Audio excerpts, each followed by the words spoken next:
Chers amis, bienvenue dans cette deuxième capsule du mouvement Chouan sur le jacobinisme. Alors, ce mot est tiré du nom d'un club de révolutionnaires très actifs sous la Révolution française. Et jacobinisme signifie centralisation des pouvoirs qui sont détenus par une administration, égalité des territoires, rapport direct du citoyen avec l'État. Il représente un certain nombre d'avantages selon ses défenseurs, à savoir l'efficacité de l'État, mais aussi l'égalité entre les citoyens, et enfin la capacité à lutter contre la corruption et les privilèges. Le problème, c'est qu'en France, le jacobinisme a littéralement détruit la plupart de nos traditions, de nos cultures populaires et même un certain nombre de langues. On s'en rend compte et c'est flagrant notamment lorsque vous visitez des pays comme l'Allemagne, la Suisse, l'Italie et l'Espagne qui pourtant sont entrés également de plein pied dans la modernité. Or, cette destruction de la conscience identitaire locale, couplée à cet isolement de l'individu par rapport à l'État, ont produit un véritable affaiblissement du système immunitaire national. En effet, le système jacobin niant toutes les petites patries d'origine au profit d'un système assimilationniste, il a même à la fin mis à égalité les origines d'une province française avec celles de n'importe quelle partie du monde. La langue, un élément fondamental, est en train de disparaître. Et sous le règne de M. Sarkozy est apparu, par exemple en Bretagne, le bilinguisme.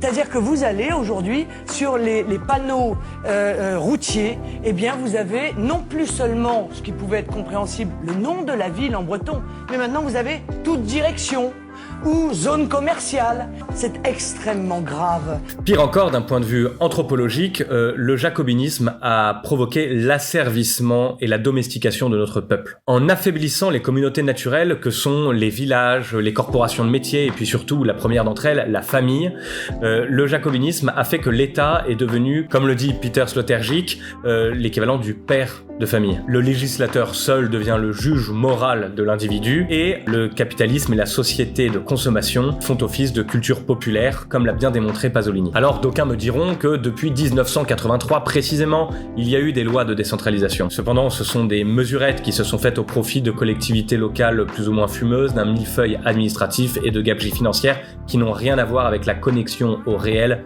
réclamée par nos concitoyens. Et puis en parallèle, on assiste à quelque chose de pire encore, à savoir un jacobinisme à l'échelle européenne, puisque Bruxelles préside désormais aux destinées de pas moins de 448 millions de citoyens. Mais comment sortir de cette situation absolument ubuesque dans laquelle le politique est extrêmement éloigné du citoyen, tandis que dans le même temps, on ne peut pas vraiment décider de l'heure de passage des poubelles ou des programmes scolaires pour nos propres enfants. Alors il y a deux choses très en vogue dans les milieux de droite, à savoir la démocratie avec un grand D et le souverainisme. Je pense que ce sont des postures absolument démagogiques et insuffisantes, puisque finalement, le souverainisme orthodoxe qui consisterait à déplacer l'administration bruxelloise à Paris reviendrait à nous amener à la situation pré-Maastricht qui était déjà absolument catastrophique pour le pays.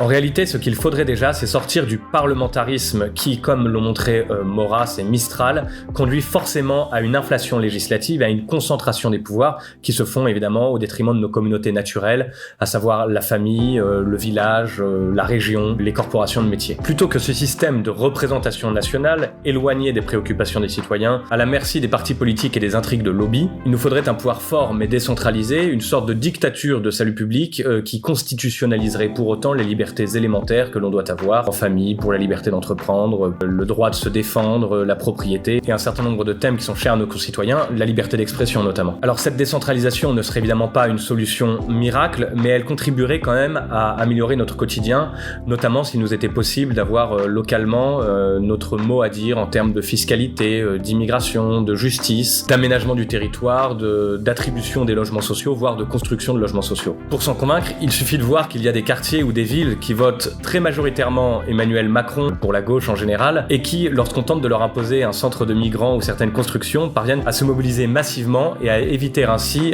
des décisions qui vont à l'encontre du bon sens. Ceci existe d'ailleurs dans un certain nombre de pays modernes et occidentaux et contribuerait à lutter contre ce qui nous mine actuellement. On parle beaucoup de déficit budgétaire, de taxes, de corruption, d'insécurité, etc. Autant de mots qui se font toujours au profit et des puissances d'argent et des voyous, et toujours au détriment des Français les plus modestes et de ceux qui travaillent dur. J'espère que cette vidéo vous a plu, n'hésitez pas à partager, à aimer, à commenter pour nous dire ce qui vous a plu ou déplu, et puis également pour nous suggérer des thèmes pour une prochaine vidéo.